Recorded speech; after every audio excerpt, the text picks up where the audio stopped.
کربلا کی خون چکا جنگ ختم ہو چکی تھی۔ امام حسین علیہ السلام اور ان کے وفادار ساتھی شہید ہو چکے تھے، خیمے اجڑ چکے تھے، اہل حرم قیدی بنائے جا چکے تھے۔ ان قیدیوں میں امام زین العابدین علیہ السلام، سیدہ زینب رضی اللہ عنہا، سیدہ سکینہ اور دیگر خواتین و بچے شامل تھے۔ دشمنوں نے ان پاک نفوس کو قیدی بنا کر کوفہ اور پھر دمشق روانہ کیا۔ یہ سفر آسان نہ تھا، تپتی ہوئی دھوپ، کھلے سر، زخموں سے چور جسم اور زنجیروں کی جھنکار، مگر زینب رضی اللہ عنہا کی غیرت، صبر اور بصیرت ہر اذیت سے بلند تھی۔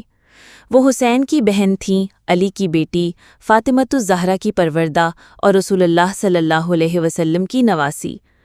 اس سفر میں انہوں نے بچوں کو سنبھالا، خواتین کو تسلی دی اور امام زین العابدین علیہ السلام کی حفاظت کی۔ جب قافلہ دمشق کے دروازے پر پہنچا، شہر میں جشن کا سا سما تھا۔ لوگ ناواقف تھے کہ جنہیں قیدی بنا کر لایا گیا ہے وہ کون ہیں۔ زینب نے موقع بموقع خطبات دے کر لوگوں کو بیدار کیا۔ یزید نے قیدیوں کو محل میں بلانے کا حکم دیا۔ قافلہ یزید کے دربار میں پیش کیا گیا۔ یزید کے محل کو آراستہ کیا گیا۔ تخت پر یزید بیٹھا تھا، اس کے ارد گرد درباری، مشیر، وزراء اور شام کے سردار موجود تھے۔ قیدیوں کو بے پردہ دربار میں لایا گیا۔ امام زین العابدین بیمار تھے، زنجیروں میں جکڑے ہوئے، خواتین کے سروں سے چادر چھینی جا چکی تھی۔ یزید نے تکبر سے قیدیوں کو دیکھا۔ امام حسین کے سر مبارک کو سونے کی تشت میں رکھ کر سامنے رکھا گیا۔ اس نے چھڑی سے سر حسین کو چھیڑتے ہوئے بے ادبی کی، مگر جیسے ہی زینب رضی اللہ عنہا نے یہ منظر دیکھا، ان کے اندر کا لاوا پھٹ پڑا۔ پھر زینب کھڑی ہوئیں، دربار میں خاموشی چھا گئی۔ سب نے دیکھا ایک قیدی عورت کھڑی ہے، مگر اس کے چہرے پر وقار ہے، آنکھوں میں حوصلہ، زبان پر جلال علوی۔ زینب بولی، تمام تعریفیں اس اللہ کے لیے ہیں جو تمام جہانوں کا رب ہے، اور درود و سلام ہو میرے نانا محمد صلی اللہ علیہ وسلم پر اور ان کی آل پر۔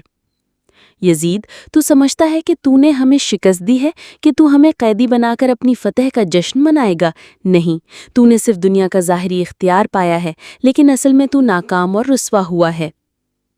یزید، تو نے ہمیں قیدی بنایا، ہمارے مردوں کو شہید کیا، ہمارے خیمے جلائے، ہمارے بچوں کو مارا، لیکن یاد رکھ تو نے صرف جسموں کو قید کیا ہے، روحوں کو نہیں۔ پھر زینب نے قرآن کی آیات پڑھی، نانا محمد صلی اللہ علیہ وسلم کا تعارف کروایا اور امام حسین کے مقام کو واضح کیا۔ دربار لرزنے لگا، لوگ رونے لگے، یزید کا غرور چکنا چور ہونے لگا۔ زینب کے خطبے کے بعد یزید کے چہرے کا رنگ اڑ گیا۔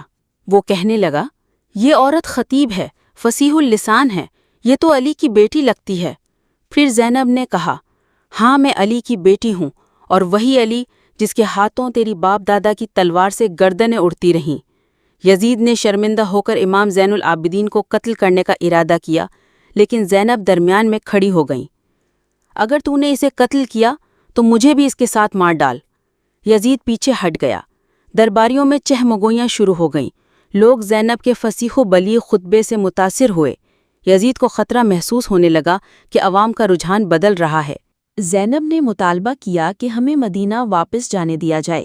یزید نے مجبور ہو کر اجازت دی۔ قافلہ واپس مدینہ پہنچا، لیکن اب مدینہ وہ نہیں تھا۔ امام حسین کی غیر موجودگی ہر دل کو زخمی کر چکی تھی۔ زینب نے کربلا کے پیغام کو مدینہ میں عام کیا، مجالس عزا برپا کی، لوگوں کو ظلم کے خلاف اٹھنے کی تلقین کی۔ کربلا صرف ایک جنگ نہیں، ایک نظریہ بن چکا تھا، اور اس نظریے کی پہلی محافظ زینب تھیں۔ اختتامیہ، زینب کا کردار ایک انقلاب۔ سیدہ زینب نے جس دلیری، حکمت اور فصاحت سے یزید کے دربار میں اسلام کی حقانیت کا علم بلند کیا، وہ رہتی دنیا تک مظلوموں کی آواز بن گئیں۔ ان کا خطبہ ظلم کے خلاف پہلا آئینی اعلان تھا۔ وہ پیغام کہ ظلم وقتی ہو سکتا ہے، مگر حق ہمیشہ غالب آتا ہے۔ سیدہ زینب نے جس دلیری، حکمت اور فصاحت سے یزید کے دربار میں اسلام کی حقانیت کا علم بلند کیا، وہ رہتی دنیا تک مظلوموں کی آواز بن گئیں۔ ان کا خطبہ ظلم کے خلاف پہلا آئینی اعلان تھا۔